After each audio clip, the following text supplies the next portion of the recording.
Hello again, and welcome back to Illegally Cited. This is Jesse, and I am back for another bonus video.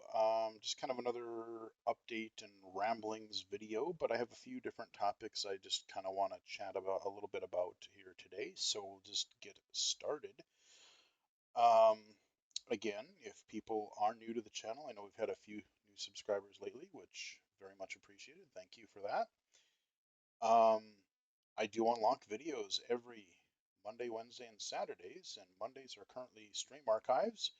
Wednesdays and Saturdays are everything else. We got some low vision games, some blind accessible games, VR accessibility content, hardware reviews, um, few Let's Plays or playthroughs of games, some other geeky stuff here and there, assistive technology videos, you name it. Just check out the playlists and see what strikes your interest.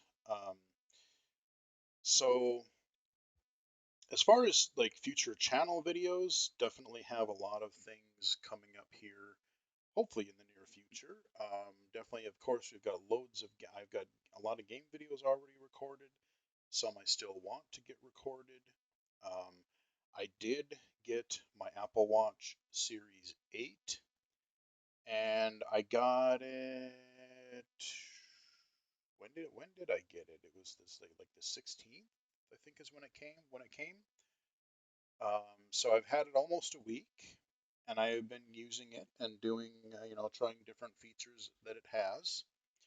And so I need to do a video review for that, hardware review for that here coming up, I would hope in the next week or so at some point. Um, but yeah, so far, I mean, I was upgrading from a Series 4, and what I will say is performance-wise, especially if you are a voiceover user, or like for me, sometimes I have voiceover on, sometimes I don't. Um, you definitely immediately notice the performance increase. Like I can turn voiceover on and off, and it kind of just comes on and off like right away, and there's not this like really long wait for the thing to struggle to load. But yeah, I mean, overall, I really like it. There's a couple minor things here and there that I wish was a little better, but we'll get to that in the review. So hopefully expect that in the near future. Again, we're going to have a fair few games coming out because it is the fall season leading up to, Black Friday and the holidays. So, of course, not as much as we would normally have, though. Usually the fall season is when they just throw everything at us, but with so many games being delayed, um, there's just there's so many games that have been delayed to early to mid next year. The first 3-4 months of 2023 are going to be absolutely ridiculous um, for AAA games. I mean, that's when all of them have really been pushed back to. Even a lot of the indie titles that I kind of think of, there's going to be a lot coming. So, which is cool, but in a way, I feel bad for the developers because you know that something awesome is going to come out that's just going to be overlooked because there's so many other things coming out around the same time. But yeah, um, Cultic is supposed to hit early access. That is another retro first-person shooter that I did, I think, a demo video for. That's coming out close to Halloween. Another game that is actually hitting 1.0, I just saw their trailer today. If you followed the channel at all this year, whether it's the stream archives or whatever, a little game called Vampire Survivors is hitting 1.0 on, I think it's October 20th. And so be interesting to see what the final version of that looks like. Admittedly, as hooked as I was on the game, I've had so much going on lately that I'm way behind. For a while I was keeping up and getting all the unlocks and the achievements and secret characters and whatnot. I am very, very far behind, and I haven't even hardly dug into like the oh, they're not called artifacts. I don't think. I forget what they're called. But basically, this whole magic system that they introduced, I haven't even figured all that out yet. But that is coming. God of War is coming early November, And if it has half of the accessibility features that I'm hoping it does, it sounds like it's going to have some navigation assists. I'm hoping that it has some text to speech. Again, Sony is kind of killing it with its big budget releases, adding accessibility to them. Last of Us Part 1 having just come out not very long ago. Um, so yeah, I mean, definitely expect um, some more new videos for games that are already out, games that are coming out soon. As far as accessible games, I don't know of any, there hasn't, at least to my knowledge, there really hasn't been any big announcements of like, oh, hey, look forward to this game that's going to be coming out here really soon. I have to imagine there'll be a few here and there that'll come out. Um, so we'll see what we have to cover for accessible games. I'll keep looking. If you get, I know people have been sending me recommendations, and that's appreciated. I look at audio games, I look at Apple Viz, so we'll see what we can find there. Um, again, things have just been really busy lately, and in a great way because I'm not at, like I said, unfortunately, I'm not at liberty to really talk about any of it. But in the past, like earlier this year, I had a couple consulting gigs, accessibility consulting gigs. But within the last week and a half, I think I've had three, maybe four. I can't even remember. I think it's been three. Um, yeah, I know I really can't say much more than that, but there's been a big game publisher, um, another big company, well, actually two big companies, and these are big companies. So been looking at tech accessibility, game accessibility in that area. So I am under NDA for these, so I really can't say anything more than that. But I love the fact that these major companies, these major platforms and stuff, and major game companies are really starting to take game accessibility seriously. So it's been really, like I said, quite surprising. And this is in addition to the day job and doing YouTube and other odds and ends I've been trying to get done. So yeah, I mean, I literally just got done with one earlier, right before this video. So yeah, the consulting gigs are coming in, and it's very, very cool. On a similar note, one other thing that I got to do, this I can talk about because it is public. We have the Game Accessibility Conference, GAConf 2022. We already had the European edition earlier this year, but now we have the North American version. And if you want to go in person, you can register, and um, there is a fee for that, I believe. Um, but you can go in person. They have a limited number of seats available, probably just to kind of keep things safe, especially with like with COVID and flu season right around the corner as well. But it's going to be a hybrid event. You can also register for free, um, and you can attend virtually. You can watch the videos as they happen online. You can join their Discord and they've done this the last few times they've had the conference, where they have the sessions going. Everyone is in the chat talking. If the session is pre-recorded, you had the presenters in the chat room, in the Discord chat room, because each event has its own little separate channel. So, it keeps things on track, and it's easier to, go back and look at specific information. But it's just really cool, chatting to people and like, answering or asking and answering questions for each one of those. And again, if you are at all, and I see so many people on Twitter wondering how they get into game accessibility, technology accessibility, web accessibility, consulting, accessibility consulting, any of these combinations of fields, I see people saying, boy, I wish I could do that. Well, I mean, you got to start somewhere, and a lot of that is networking. A lot of that is just getting your name out there, meeting people, talking to people, letting people know that you are interested in said type of work. And, you might get one, you might get one gig early on, or you might get, a referral to somebody early on, and it might be kind of slow. But again, like I said, I started really kicking this into high gear around 2015. But getting to know Sir Ian Hamilton, he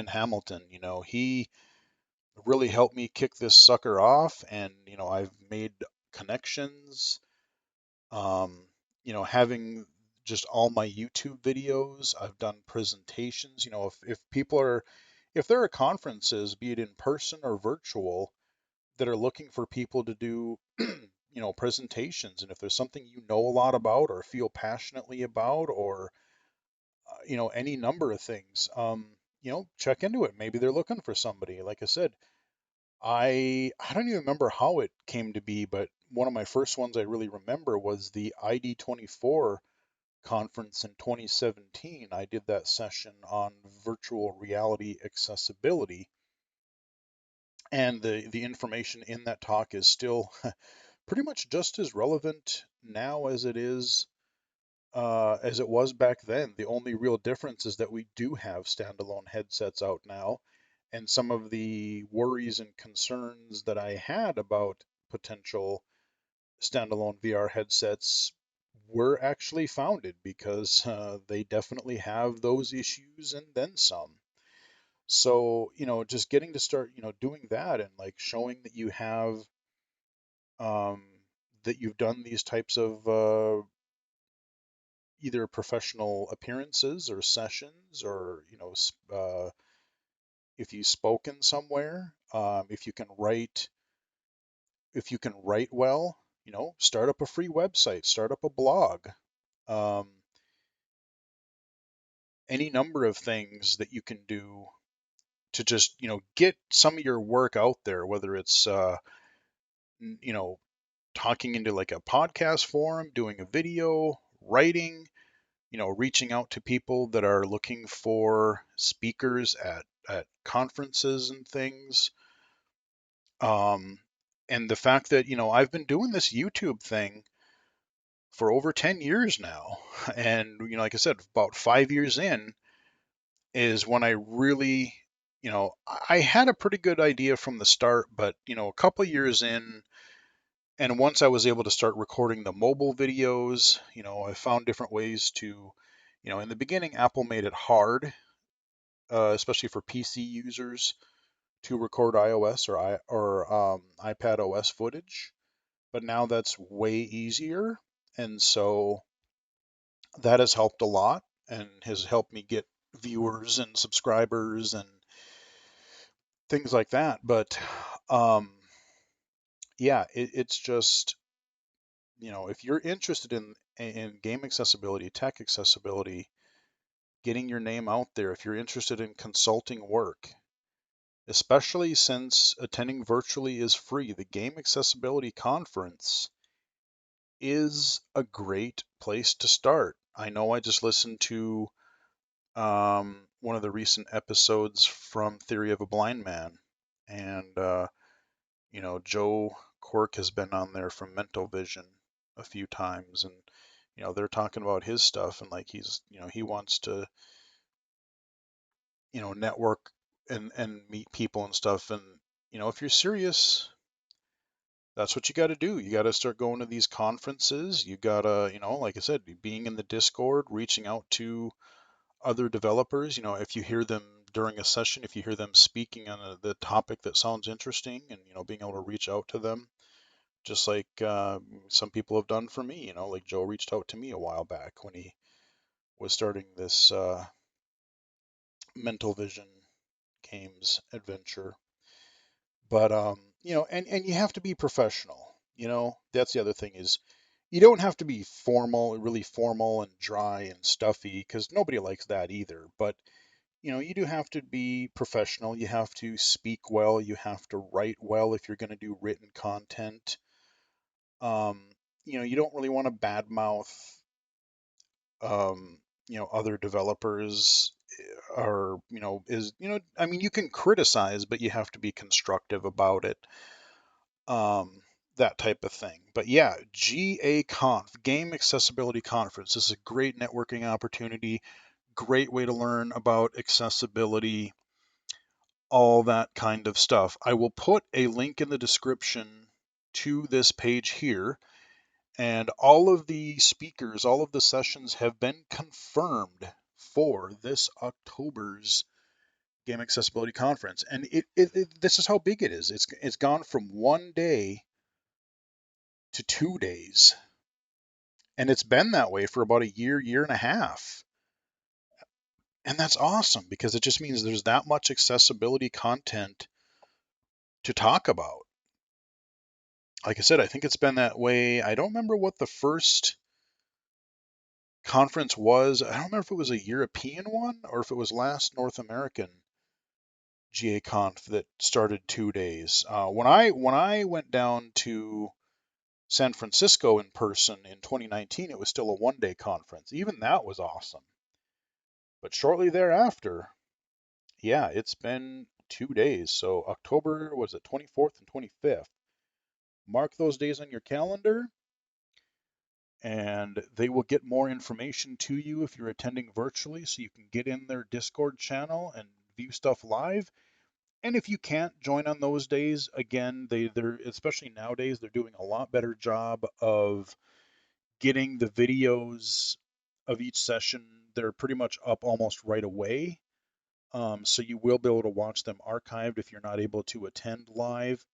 But on this page, you've got, you know, an overall description here. You've got some description of the event.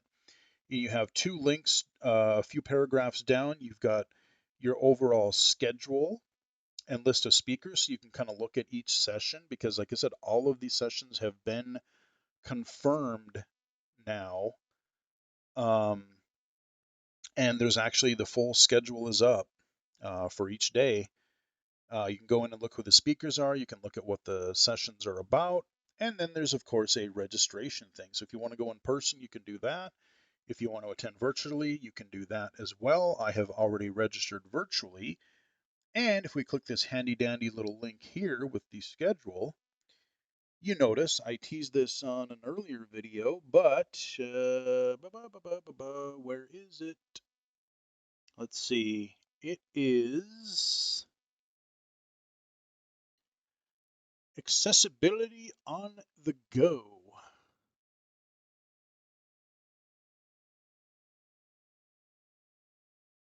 So this is all about mobile game accessibility.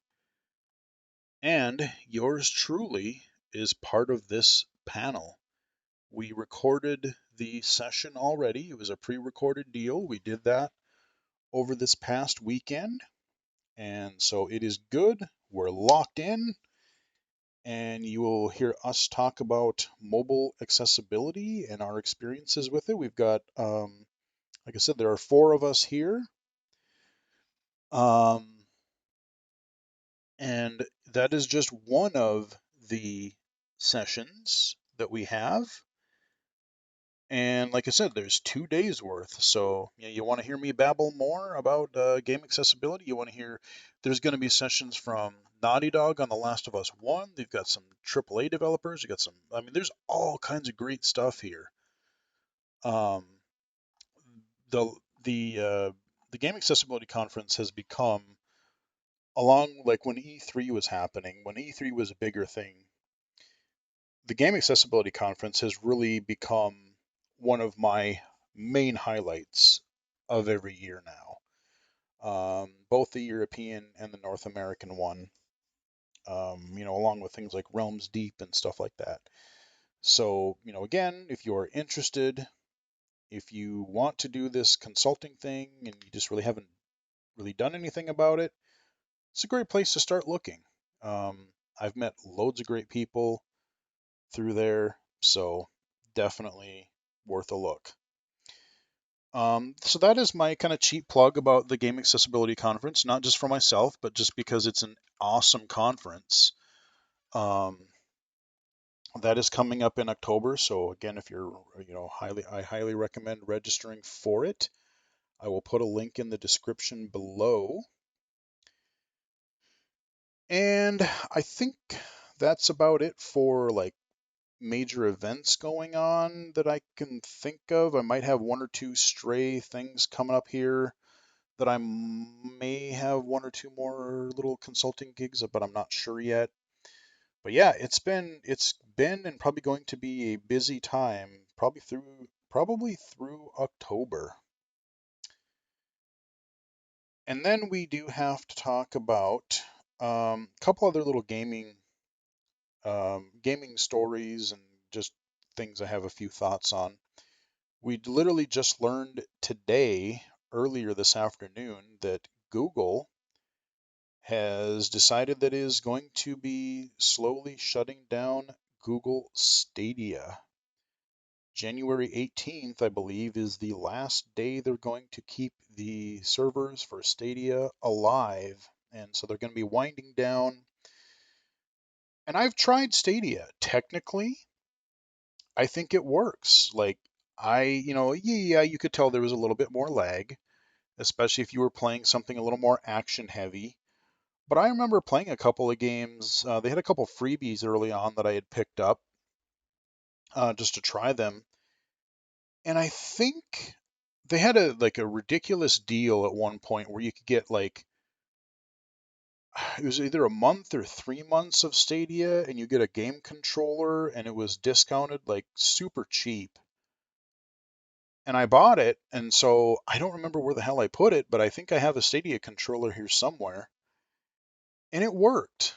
Um, it worked, but I think the problem with Stadia was that, like, yes, the technology worked pretty well, but you had to pay a subscription fee and then you had to buy each game on top of it. Yeah, you get a couple of freebies every once in a while, but, you know, I, I think if they would have had more options for maybe some free games, if it was more like almost like a Netflix style subscription or a Game Pass type of subscription where there was a lot more to choose from.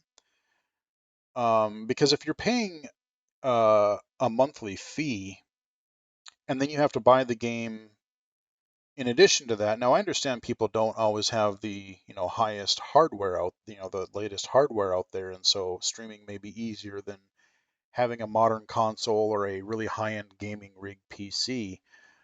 Um, But like for me, if I'm going to buy a game, I may as well just buy it on Steam or Epic or Xbox or PlayStation because then I'll own the game and I can play it anytime I want. And, like I said, people were wondering, uh, Joe Steinkamp, we went down to the Game Accessibility Conference in 2019 and we were both, that was right around when Stadia was launched. And we're both like, this is neat, but boy, the way that Google keeps canceling projects, how long is this sucker going to last? And admittedly, as good as the tech was, it just never really caught on. And I was kind of surprised it lasted as long as it did. To be honest with you, I almost thought it was going to kind of go under maybe last year or maybe earlier this year.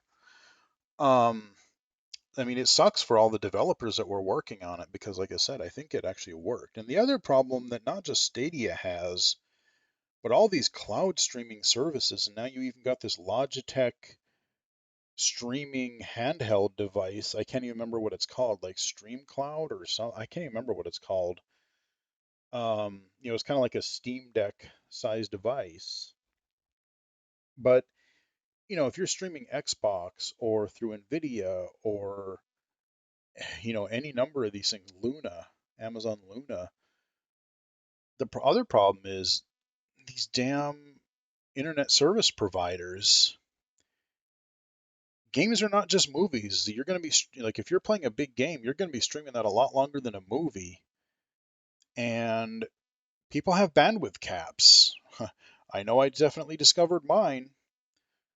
Um, I've run very, very, very close. I've literally not, like when I was streaming regularly, there's been times it's like, sorry guys, I can't stream anymore this month because I need to save my bandwidth for work. Um, it, yeah. And so in order for that to even really become another viable thing, these ISPs need to be like, hey, you can't just charge people so dang high and then still have these bandwidth caps, especially you're streaming YouTube and Netflix and you're downloading, device updates and software updates and downloading games. I mean, games are friggin' huge. High definition video is friggin' huge. Um, so yeah, there was just a lot of things in a way stacked against Stadia. I mean, like I said, the technology worked, and they were one of the first platforms that I actually remember that started listing any accessibility features that a game had on their store page. I think they even did it before. I know they did. They did it before Microsoft did, because Microsoft just announced that. What was it, late last fall or earlier this year? Um, so yeah, I mean, enjoy it for a little while longer, but RIP Stadia. What else? Like I said, talked about Vampire Survivors coming out of 1.0. That's a game that I've been really following and, not playing as much lately, but I've followed since my addiction started earlier this year. Like I said, I'm going to be covering the Apple Watch. I think the major other last thing that I will talk about is, again, my PC upgrading saga. I've had other people ask me on Twitter, didn't you buy a computer last year? Yeah, I did. But in, what was it, like March or April-ish, probably April-ish, May, I don't know, somewhere earlier this year, this spring, I sent it back. I did a channel update video about it around that time because when it ran like a dream. But I'm thoroughly convinced it was a combination of either A, the thing was not cooled well at all. They had one giant fan in the front. They had the video card fan, and then they might have had like a little case fan in the very back, but it wasn't enough. And I wonder if the power supply was a little bit too low because what would happen is like the game, everything would run great. I could be in a game, I could be checking an email, I could be on the web, or my computer could just be sitting idle at the desktop. And the thing just started randomly rebooting.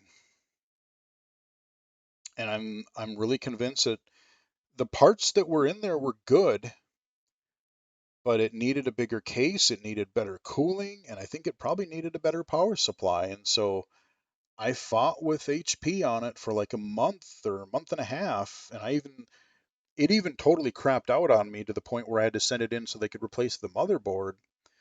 I got it back, started setting it up within like the first night it was okay. Next morning, I remember I had a meeting. Right after that, I was composing an email. Bleh, started rebooting again. I'm like, son of a bitch. So I'm like, you know what? I'm not going to fight with this. I'm sending it back, and I got a refund for it. I mean, they worked with me on that. That was really good. But no, I do not have that HP anymore. I updated the title on even the review that I did. I said no longer recommended. And I think I put a link to the updated video, the channel update video in the description. But I'm still in the market for a new PC, and the reason I waited is because NVIDIA had their recent, it was on the 20th, I believe, their kind of recent event announcing their new 4 series cards or 40 series cards. I'm still rocking a GeForce 980, GTX 980, which was top of the line at the time, but is very, very getting old now.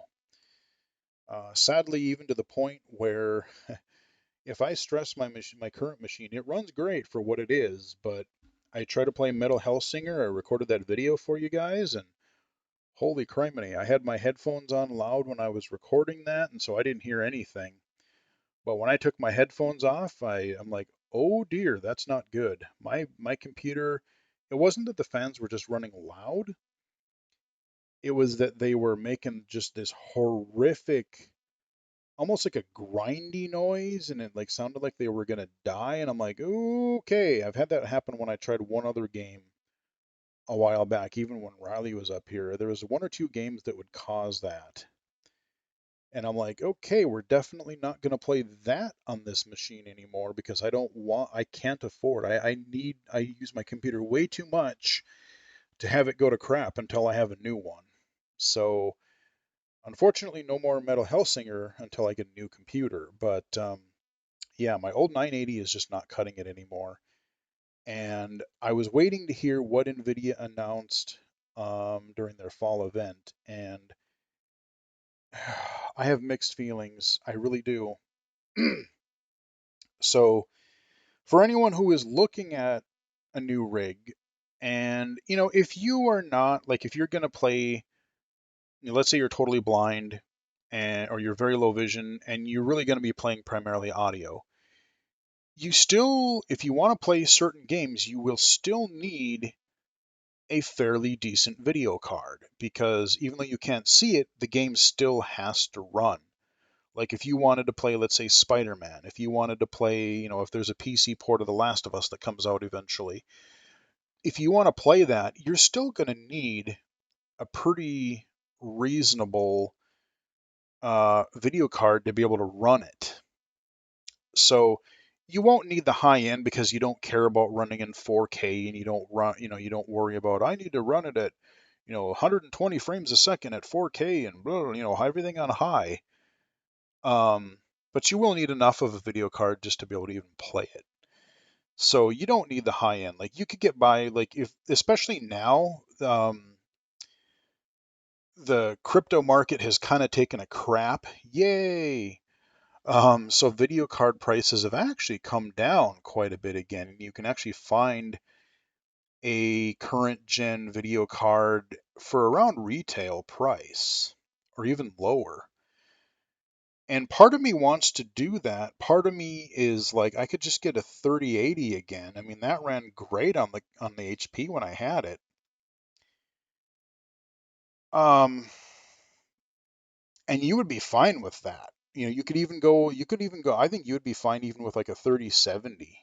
You could get a 3070 and be fine for quite a while because basically, we just had a console refresh. Well, it's been a couple of years already, but I mean, literally I would argue that this current generation of consoles is really just getting started. Even though the PlayStation 5, the Xbox Series consoles have been out for like 2 years now, with the pandemic and games getting delayed and just development resources not being what they were for the last couple of years, that's why things are still being delayed, and that's why next spring is just going to be insane with all these games coming out because they're finally getting to the point where they can get them done and released.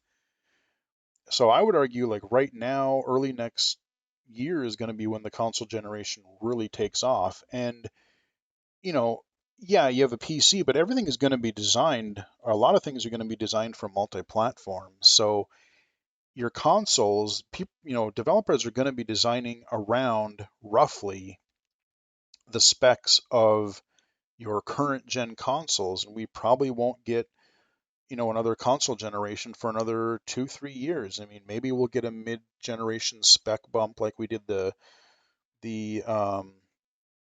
PS4 Pro and Xbox One X. Maybe there'll be a mid-generation hike, but again, you still can't even hardly find PlayStations, so I don't think it would be in their best interest to do that either for a while.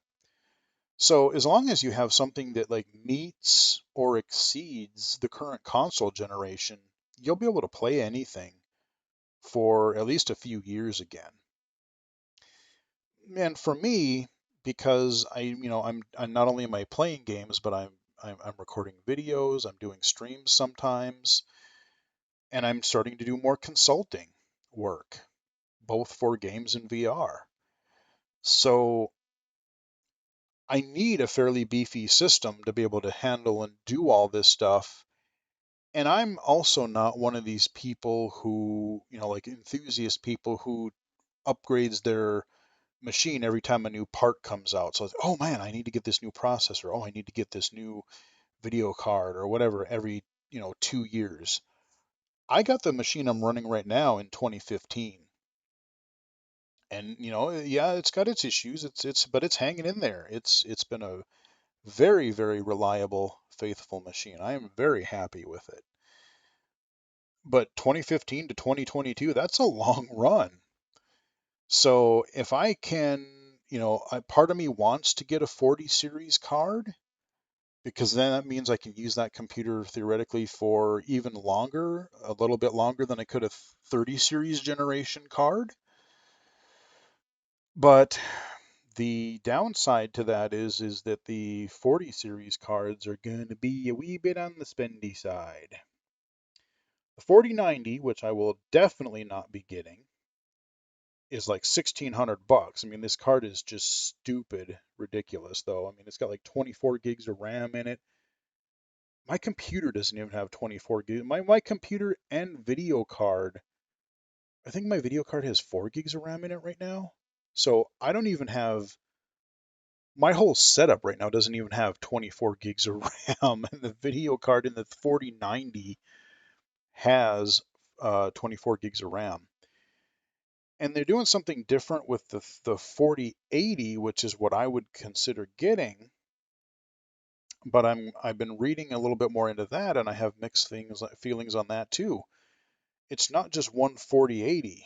They're splitting that into two different models of the 4080. One is going to have 12 gigs of RAM. One is going to have 16, but that's not the end of the story.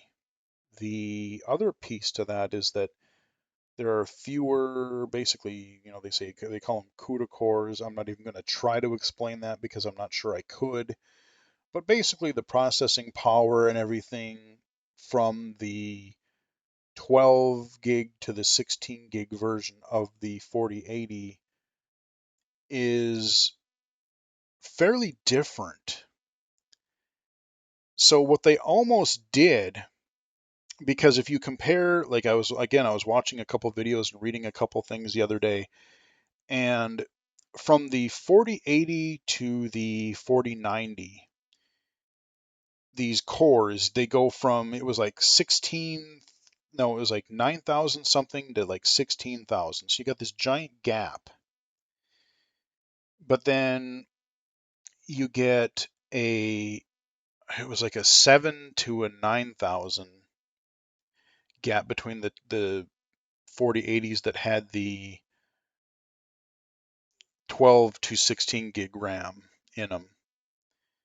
And there were other little differences as well, but it kind of seems like what they did, and it almost seems a little bit sketchy or a little bit dishonest because it kind of sounds like the 12 gig version should be the 4070, but they didn't want to call it a 4070 because they can probably strip out a little bit more and then dump out a lower spec 4070 later, even then.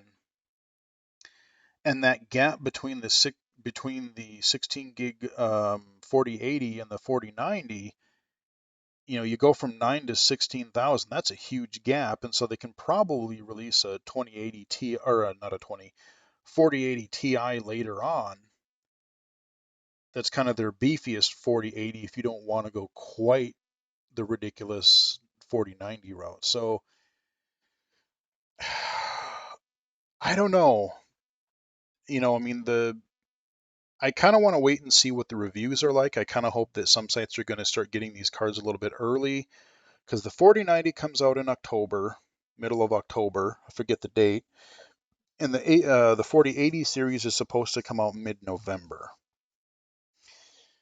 And I'm just trying to really decide. Like I said, I'm built when I flat out know my next computer is going to be a lot. When I bought that HP, it was a lot of money. And when I have whatever I'm going to get, when I get this thing built, it is also going to be spendy, but I'm building it for the long haul. I want this thing to last 5, 6 years minimum. So I want NVMe hard drives. I want the space. I want a decent video card. I want the RAM that's going to cover me for a few years. So, yeah, I know it's not going to be pretty. But again, for the work that I'm doing and everything like that, I think that it'll be worth it for me. So, haven't decided whether I'm just going to go with the 3080 or if I'm going to go for the big bucks, because I want to say the 12 gig version of the 4080 is like 900 something, and then the 16 gig is like 1100 bucks or something like that. So these cards are not cheap. I mean, hell, if you didn't care about high-end gaming graphics, I could buy a really good computer for 1100 bucks. I mean, if I wasn't doing high-end gaming, I know, I mean, I recommend computers through work for my day job. And if you don't care about high-end graphics, I can get you a really good laptop with SSD and whatever for like anywhere between 600 and 1,000 bucks. But yeah, the gaming, that's how they get you. That's how they get you. So anyway, that is kind of a channel update, kind of what I'm thinking about doing. We got some bunch of videos coming up. Hopefully I will have a new computer by the end of the year, but like I said, I don't want, like I said, this guy has been super trusty. Nothing to knock against this guy because this computer has seen me through a lot. Um, so that's kind of where we're at. I'm probably not going to be able to cover a lot of the newer, like higher spec games. I will be able to cover some retro games and like 2D games and retro shooters probably from time to time here as they come out. Proteus just came out and I started playing the full version of that, and so I'm gonna hopefully get a video for that soon. Really, I'm enjoying that so far. But yeah, so a lot of stuff happening, a lot of stuff happened. Hope you guys enjoyed the video. Give it a like if you did. Remember to check the description below for the link to the Game Accessibility Conference session. Highly recommend checking it out, especially if you are into the tech and gaming accessibility. If you're a developer, maybe say a mobile game developer, you might want to check that out. But anyway, hope you guys enjoyed the video. Give it a like if you did.